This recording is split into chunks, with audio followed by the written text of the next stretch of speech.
technically it is. And I remember we got a help from you. You have written a letter.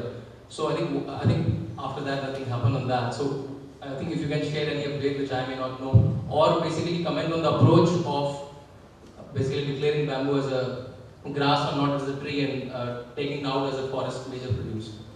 You see, the Indian Forest Act of 1927 declares bamboo as a tree. The Forest Rights Act of 2006 declares it as a grass. And I took the view that a law passed in 2006 as a very eminently sustainable view, that a law passed in 2006 takes precedence over a law passed in 1927. And that's how I overrode the objections of 3,500 Forest Service officers and got bamboo declared as a non-timber forest produce, and it should actually, control should go to the Gram Sabha. I've already explained to you that Menda Lekha in Gadchiroli is the only village in India, only Gram Sabha in India where the control of bamboo has actually gone to the Gram Sabha. In fact, just today before coming, I have written to all the chief ministers. Jharkhand has about 550 Menda Lekhas. Orissa has something like 400 Menda Lekhas. Madhya Pradesh again also has about 500, 600. We have about 3,000 community rights that have been granted, which means in 3,000 Gram Sabhas, the control of bamboo, cultivation, transportation, utilization can go to the Gram Sabha, but it's not been done. In Gadchiroli district itself, Menda Lekha is the only village. There are other villages which have got community rights that they have not been able to do it. So there are lots of issues because in the past leases may have been given for bamboo. So what do you do about the leases that have been given in the past?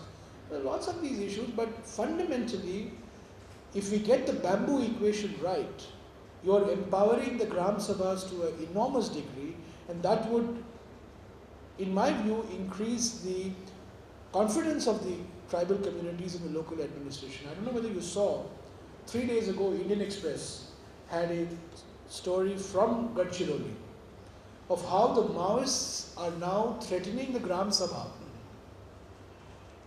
on this money that they are getting. They are getting 1 crore. So the Gram Sabha is now beginning to flex its muscles. And the Maoists, who till 2006 were in the vanguard of the movement of the Forest Rights Act, are now saying in Gadchiroli the Forest Rights Act is an eyewash. It's meant to hoodwink you and you don't get any powers. You please read this item, it's very interesting, because they felt threatened by the control passing from the Forest Department to the local administration, to the local communities. Mr. Minister, I have a question to ask you, and it's more of a macrocosmic question. You have already said, while you were talking earlier, you said that the Maoists have in some perverse way brought attention to what is not there on the ground for the last 60 odd years, which you have yourself acknowledged was very, it reflected very badly on the government. But clearly the Maoists have, brought attention of the government to that 60 years too late, but nonetheless there. What I want to ask you is really this, the fact that the Saranda development plan, and you were also talking about Sanju later, so does that mean then that your government was unofficially admitting that this Operation Green Hunt that was launched under Mr. Chidambaram was a mistake? No, I have to ask you this question because this is clearly not an outright... but there is no Operation Green Hunt. No, wait a minute. This was a figment, or if I might say so, it was a pigment of somebody's imagination. That's not what we heard from everywhere else. That must have been some pigment. One, I needed to ask you that. And is this then, are you then saying, now switching to, or is there a paradigm change where you're switching from militancy to fighting this, fighting Maoists on the ground through, your development of propaganda? Is that... No. First of all, I think the former Home Minister has repeatedly clarified that Operation Green Hunt was somebody's colourful invention. Okay? He has repeatedly said this in Parliament. Repeatedly, not once, not twice, numerous occasions. The former Home Minister has also said He has said to me orally on more than one occasion. He has said this in Parliament. He has said this in Calcutta in the presence of the West Bengal Chief Minister, that Maoists don't have to give up arms, Maoists don't have to give up their ideology, and Maoists don't have to disband their cadres. We are prepared to talk to them. He has said this clearly and categorically. But unfortunately, that offer has not been accepted. And we continue in a state of confrontation. I can only describe it as confrontation. And guerrilla warfare. India is fighting a guerrilla war in these 82 districts, of which 35 districts are perhaps the worst affected.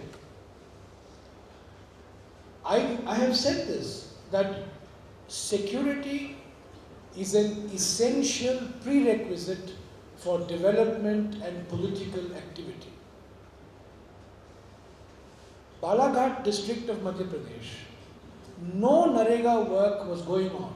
Not a single person was coming for labor under Mahatma Gandhi Narega till a CRPF Cobra battalion went in, had some local success, and people had the confidence that they could now come out.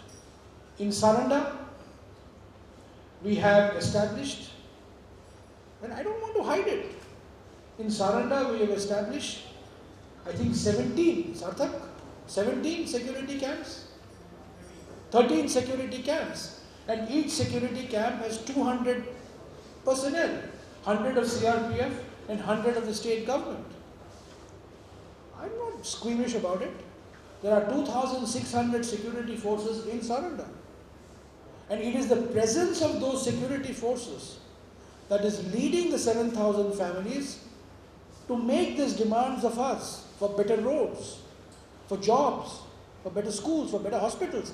Otherwise, you have to see them to know what it is to be terrorized into submission.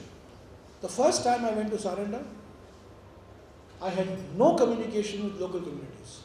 I made an effort, I was there for the whole day, it was all one way. The fourth time I went, 2 months ago, I couldn't get a word in. The people were speaking openly. People were coming out with their demands, with their complaints. And it's not because of me, but it's because of the overall environment of security that has been created. So I don't see security operation as mutually exclusive of developmental interventions and political mobilization. I don't see them as three silos. I see them as three sides of the same strategy. My name is Biraj and I work on food justice issues and I research on safeguard violations in mining. I also work with Oxfam. This question is actually related to what your colleague asked. How do you make sense of this dangerous cocktail of really progressive legislation, regressive interpretation or implementation, and reluctant regulation? And you made a really good comment about a lot of this state-owned public sector undertaking being at the vanguard of violation of rehabilitation and resettlement. Orissa Mining Corporation being one, our own steel and mine departments in Orissa and various states having seriously minimalist interpretation of their roles as if they're just nothing but contract and tender issuing authorities. And you've had standoffs with various regulating authorities yourself for the reluctance, especially with the kind of how should I say, the seamless flow from Pollution Control Board and the Forest Department to private sector mining companies. As if we don't even have, we choose, this is so naked and blatant that we choose not to see. And you've had standoffs yourself. And I think while you are making a fantastic job of defending your